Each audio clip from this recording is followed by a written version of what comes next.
اعوذ باللہ من الشیطان الرجیم بسم اللہ الرحمن الرحیم قال اللہ تبارک و تعالی فی کتابہ الکریم بسم اللہ الرحمن الرحیم کل نفس ذائقۃ الموت صدق اللہ العظیم اللہم صلی علی سیدنا و مولانا محمد وعلی آل سیدنا و مولانا محمد وبارک وسلم ثم صلی علیہ۔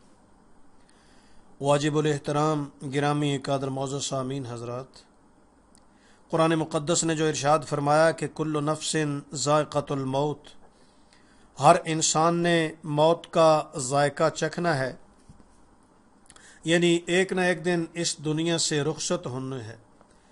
دوسری جگہ ارشاد فرمایا کہ کل من علیہ فان، ہر زیرو جو ہے وہ ایک دن فنا ہو جائے گا، وَيَبْقَى وَجْهُ رَبِّكَ ذُو الْجَلَالِ وَالْإِكْرَامِ، صرف اللہ رب العزت کی ذات اقدس جو ہے وہ باقی رہے گی۔ لیکن کچھ لوگ ایسے دنیا میں گزرے ہیں کہ جن کی موت جو ہے وہ مثالی ہوتی ہے۔ ان میں سے ایک حضرت سعد بن معاذ رضی اللہ تعالی عنہ ہیں، جو حضور فخر دو عالم صلی اللہ تعالی علیہ وسلم کے مشہور انصاری صحابہ میں سے ہیں۔ حضرت جابر رضی اللہ تعالیٰ عنہ سے روایتیں فرماتے ہیں کہ جب مشہور انصاری صحابی حضرت سعد بن معاذ رضی اللہ تعالیٰ عنہ کی وفات ہوئی تو ہم لوگ بھی حضور صلی اللہ تعالیٰ علیہ وسلم کے ساتھ ان کے جنازے پر گئے۔ پھر جب نبی صلی اللہ تعالیٰ علیہ وسلم نے نماز جنازہ پڑھائی اور ان کو قبر میں اتار کر قبر برابر کر دی گئی تو حضور صلی اللہ تعالیٰ علیہ وسلم سبحان اللہ کہنے لگے۔ آپ صلی اللہ تعالیٰ علیہ وسلم کو دیکھ کر آپ کی اتباع میں ہم بھی دیر تک سبحان اللہ کہتے رہے۔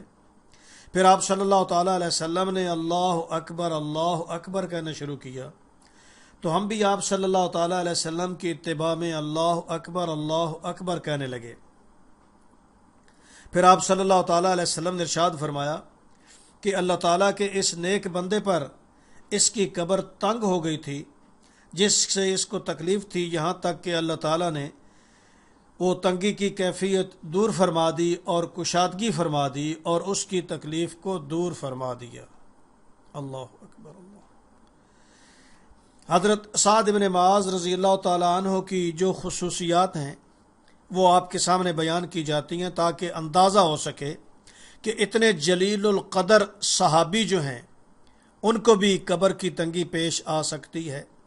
جیسے بعض روایات میں حضور فخر دو عالم صلی اللہ تعالیٰ علیہ وسلم کی اپنی لخت جگر سیدہ حضرت زینب رضی اللہ تعالیٰ عنہ جو ہیں ان کے متعلق بھی حدیث کے اندر ایسے مذکور ہے کہ گویا ان کو بھی وہ کیفیت پیش آنے والی تھی، پھر حضور صلی اللہ تعالیٰ علیہ وسلم کی دعا سے قبر کی وہ تنگی والی کیفیت جو ہے وہ دور فرما دی گئی۔ حضرت سعد بن معاذ رضی اللہ تعالیٰ عنہ جو ہے غزوہ بدر میں شرکت کی فضیلت اور سعادت انہیں حاصل تھی۔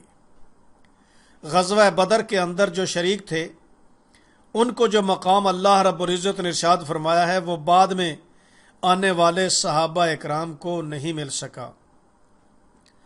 جیسے حدیث کے اندر مذکور ہے کہ جب بدری صحابی کسی مجلس میں تشریف لاتے تھے تو سارے کے سارے صحابہ اکرام کی آنکھیں جو ہیں وہ ادب سے جھک جایا کرتی تھیں،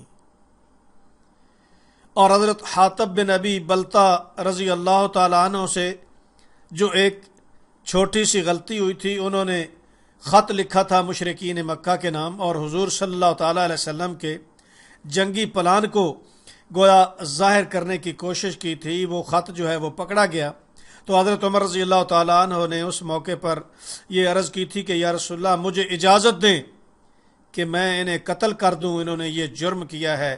تو حضور صلی اللہ تعالیٰ علیہ وسلم نے ارشاد فرمایا کہ عمر تمہیں پتہ ہونا چاہیے کہ حاطب بن ابی بلتا جو ہیں وہ بدری صحابی ہیں، غزوہ بدر کے اندر شریک تھے، اس لیے انہوں نے جو غلطی کی ہے اللہ رب العزت نے ان سے درگزر فرما دیا ہے۔ یہ فضیلت حضرت سعد بن معاذ کو تھی۔ حدیث کے اندر مذکور ہے کہ 70,000 فرشتوں نے ان کے نماز جنازہ کے اندر شرکت فرمائی ہے۔ آسمان کے خصوصی دروازے جو ہیں ان کے استقبال کے لیے، ان کی روح کے استقبال کے لیے کھولے گئے تھے۔ اور ان کی وفات پر حدیث کے اندر آتا ہے کہ اللہ رب العزت کا عرش جو ہے وہ بھی حرکت میں آ گیا تھا۔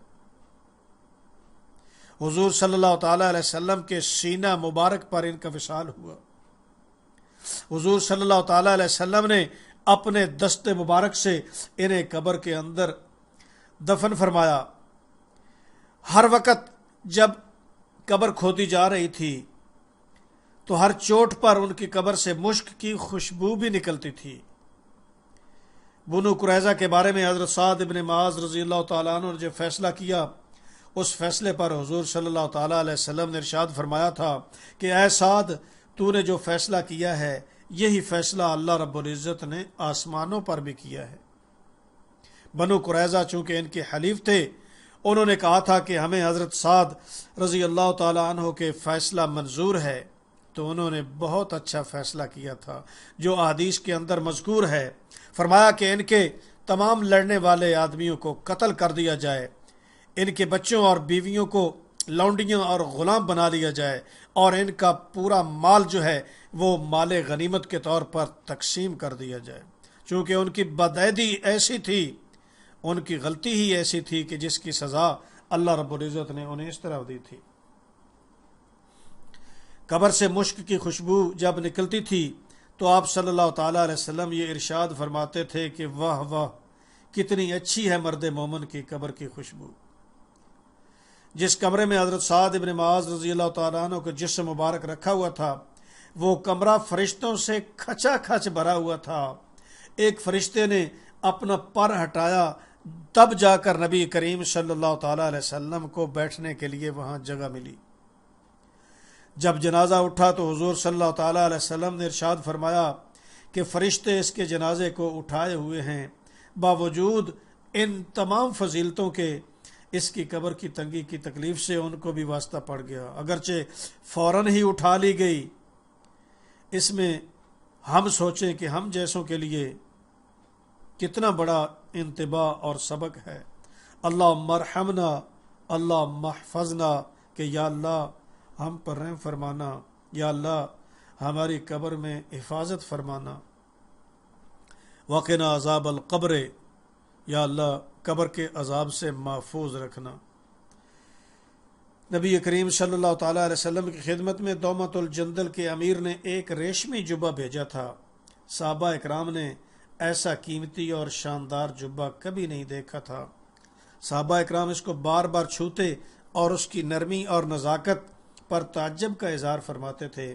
آپ صلی اللہ تعالیٰ علیہ وسلم نے صحابہ اکرام کے اس عمل کو دیکھ کر یہ ارشاد فرمایا کہ کیا تم اس کو بہت اچھا معلوم کر رہے ہو؟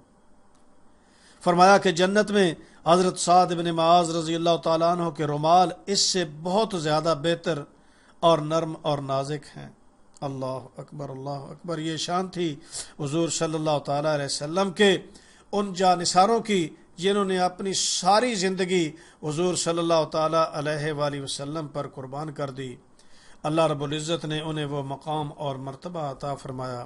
دعا ہے کہ اللہ رب العزت ہمارے دلوں کے اندر صحابہ کرام کی صحیح طور پر محبت موجزان فرما دیں، تاکہ ان کی محبت کے صدقے حضور صلی اللہ تعالیٰ علیہ وسلم ہمارے ساتھ بھی راضی ہو جائیں اور دنیا آخرت کی کامیابی ہمارا مقدر بن جائے۔ وَأُفَوِّضُ أَمْرِي إِلَى اللَّهِ إِنَّ اللَّهَ بَصِيرٌ بِالْعِبَادِ۔